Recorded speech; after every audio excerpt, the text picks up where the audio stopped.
Hi friends, ಆಧಾರ ಇಲಾಖೆಯಲ್ಲಿ computer operator ಮತ್ತು supervisor ಹುದ್ದೆಗಳಾಗಿದ್ದು, ನೀವು ಇಲ್ಲಿ ನೋಡಬಹುದು ಸೂಪರ್ವೈಸರ್ ಮತ್ತು ಆಪರೇಟರ್, ಕಂಪ್ಯೂಟರ್ ಆಪರೇಟರ್ ಹುದ್ದೆಗಳಾಗಿದ್ದು, ಬೇರೆ ಬೇರೆ ಒಂದು ಸ್ಟೇಟಿನಲ್ಲಿ ಹಲವಾರು ಹುದ್ದೆಗಳು ಇಲ್ಲಿ ಖಾಲಿ ಇದೆ.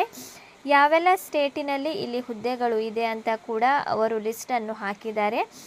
ನಿಮಗೆ ಯಾವುದು ಬೇಕು ಅದರ ಮೇಲೆ ನೀವು ಕ್ಲಿಕ್ ಮಾಡಿ ಅಪ್ಲೈ ಮಾಡಬಹುದು. ಆಗಸ್ಟ್ 1ನೇ ತಾರೀಕುವರೆಗೆ ನಿಮಗೆ ಅವಕಾಶ ಇದೆ. ನೋಡಿ, ಆಂಧ್ರ ಪ್ರದೇಶ, ಅಸ್ಸಾಂ, ಬಿಹಾರ, ಚಂಡೀಗಢ, ಛತ್ತೀಸ್ಗಢ, ಗೋವಾ, ಗುಜರಾತ್, ಹರಿಯಾಣ, ಜಮ್ಮು ಕಾಶ್ಮೀರ, ಜಾರ್ಖಂಡ್, ಕರ್ನಾಟಕ, ಕೇರಳ, ಲಡಖ್, ಮಧ್ಯಪ್ರದೇಶ, ಮಹಾರಾಷ್ಟ್ರ, ಮೇಘಾಲಯ, ನಾಗಾಲ್ಯಾಂಡ್, ಒಡಿಶಾ, ಪಾಂಡಿಚೇರಿ, ಪಂಜಾಬ್, ರಾಜಸ್ಥಾನ್, ಸಿಕ್ಕಿಂ, ತಮಿಳುನಾಡು, ತೆಲಂಗಾಣ, ತ್ರಿಪುರ, ಉತ್ತರ ಪ್ರದೇಶ, ಉತ್ತರಾಖಂಡ, ವೆಸ್ಟ್ ಬೆಂಗಾಲ್. ಸೊ ನಮಗೆ ಈಗ ಫಾರ್ ಎಕ್ಸಾಂಪಲ್ ಇಲ್ಲಿ ಕರ್ನಾಟಕ ಇದೆ. ಕರ್ನಾಟಕದಾದ ಮೇಲೆ ನಾವು ಅಪ್ಲೈ ನೌ ಅಂತ ಮಾಡಿದಾಗ ನಾವು ಅಲ್ಲಿಂದ ಡೈರೆಕ್ಟಾಗಿ ಅಪ್ಲೈ ಮಾಡಬಹುದು. ಡಿಸ್ಕ್ರಿಪ್ಷನಲ್ಲಿ ನಾನು ಲಿಂಕನ್ನು ನೀಡುತ್ತೇನೆ. ಅದರ ಮೇಲೆ ಕ್ಲಿಕ್ ಮಾಡಿದಾಗ ನಿಮಗೆ ಡೈರೆಕ್ಟಾಗಿ ಈ ಥರ ಒಂದು ಪೇಜ್ ಓಪನ್ ಆಗುತ್ತದೆ. ಸೊ ಇದರ ಬಗ್ಗೆ ಸಂಪೂರ್ಣ ಮಾಹಿತಿ ಈ ವಿಡಿಯೋದಲ್ಲಿ ತಿಳಿಸಿಕೊಡುತ್ತೇನೆ. ವಿಡಿಯೋ ಸ್ಕಿಪ್ ಮಾಡದೆ ಕೊನೆವರೆಗೂ ನೋಡಿ. ಯಾರೆಲ್ಲ ನನ್ನ ಚಾನೆಲ್ ಹೊಸದಾಗಿ ನೋಡುವವರು ಪ್ಲೀಸ್ ಸಬ್ಸ್ಕ್ರೈಬ್ ಮಾಡಿ ಮತ್ತು ಪಕ್ಕದಲ್ಲಿರೋ ಬೆಲ್ ಐಕನ್ನನ್ನು ಕ್ಲಿಕ್ ಮಾಡಿ. ನಾನು ಹಾಕುವ ಈ ರೀತಿಯ ಹೊಸ ಹೊಸ ಉದ್ಯೋಗದ ಮಾಹಿತಿ ಬೇಗನೆ ನಿಮ್ಮ ಹತ್ತಿರ ತಲುಪುತ್ತದೆ. ಇಲಾಖೆ ಹೆಸರು ಆಧಾರ್ ಸೇವಾ ಕೇಂದ್ರದಲ್ಲಿ ಈ ಹುದ್ದೆಗಳ ನೇಮಕಾತಿ ನಡೆಯಲಿದ್ದು 200ಕ್ಕೂ ಹೆಚ್ಚು ಹುದ್ದೆಗಳ ನೇಮಕಾತಿ ನಡೆಯಲಿದೆ. ಆಧಾರ್ ಮೇಲ್ವಿಚಾರಕ ಅಂದರೆ ಸೂಪರ್ವೈಸರ್ ಮತ್ತು ಕಂಪ್ಯೂಟರ್ ಆಪರೇಟರ್ ಹುದ್ದೆಗಳಾಗಿದ್ದು ಆಲ್ ಓವರ್ ಇಂಡಿಯಾದಲ್ಲಿ ಈ ಒಂದು ಹುದ್ದೆ ಇರುತ್ತದೆ. ಬೇರೆ ಬೇರೆ ಡಿಸ್ಟ್ರಿಕ್ನಲ್ಲಿ, ಬೇರೆ ಬೇರೆ ಸ್ಟೇಟ್ನಲ್ಲಿ, ಬೇರೆ ಬೇರೆ ತಾಲೂಕಿನಲ್ಲಿ ಇದೆ.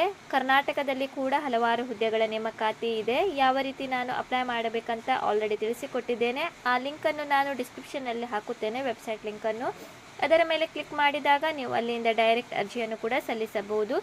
ಸಂಬಳದ ವಿವರ: ಆಯ್ಕೆಯಾದ ಅಭ್ಯರ್ಥಿಗಳಿಗೆ 21,700ರಿಂದ 69,100 ರೂಪಾಯಿವರೆಗೆ ಸಂಬಳ ನೀಡಲಾಗುವುದು. ಕನಿಷ್ಠ ಇದಕ್ಕೆ 18 ವರ್ಷ ಆಗಿದವರು ಈ ಒಂದು ಹುದ್ದೆಗೆ ಅರ್ಜಿಯನ್ನು ಸಲ್ಲಿಸಬಹುದು. ಶೈಕ್ಷಣಿಕ ಅರ್ಹತೆ ನೋಡುವುದಾದರೆ ಅಭ್ಯರ್ಥಿಯು ಮಾನ್ಯತೆ ಪಡೆದ ಮಂಡಳಿ ಅಥವಾ ವಿಶ್ವವಿದ್ಯಾಲಯದಿಂದ ಮೆಟ್ರಿಕ್ಯುಲೇಷನ್ ತತ್ಸಮಾನ ITI 12ನೇ ತರಗತಿ ಡಿಪ್ಲೊಮಾ ಆದವರು ಕೂಡ ಈ ಒಂದು ಹುದ್ದೆಗೆ ಅರ್ಜಿಯನ್ನು ಸಲ್ಲಿಸಬಹುದು. ಆಯ್ಕೆ ವಿಧಾನ: ಲಿಖಿತ ಪರೀಕ್ಷೆ ಇರುತ್ತದೆ, ಸಂದರ್ಶನ ಇರುತ್ತದೆ, ಆಮೇಲೆ ಅಭ್ಯರ್ಥಿಗಳನ್ನು ಆಯ್ಕೆ ಮಾಡಲಾಗುವುದು. ಅರ್ಜಿ ಸಲ್ಲಿಸಲು ಜುಲೈ 1ನೇ ತಾರೀಕಿನಿಂದ ಆಗಸ್ಟ್ 1ನೇ ತಾರೀಕುವರೆಗೆ ನಿಮಗೆ ಅವಕಾಶ ಇದೆ. ನೀವು ಅರ್ಜಿಯನ್ನು ಆನ್ಲೈನ್ ಮೂಲಕ ಸಲ್ಲಿಸಬೇಕು. ಅಧಿಕೃತ ವೆಬ್ಸೈಟ್ csc.gov.in ಈ ಒಂದು ವೆಬ್ಸೈಟ್ಗೆ ಹೋಗಿ ನೀವು ಅರ್ಜಿಯನ್ನು ಸಲ್ಲಿಸಬಹುದು.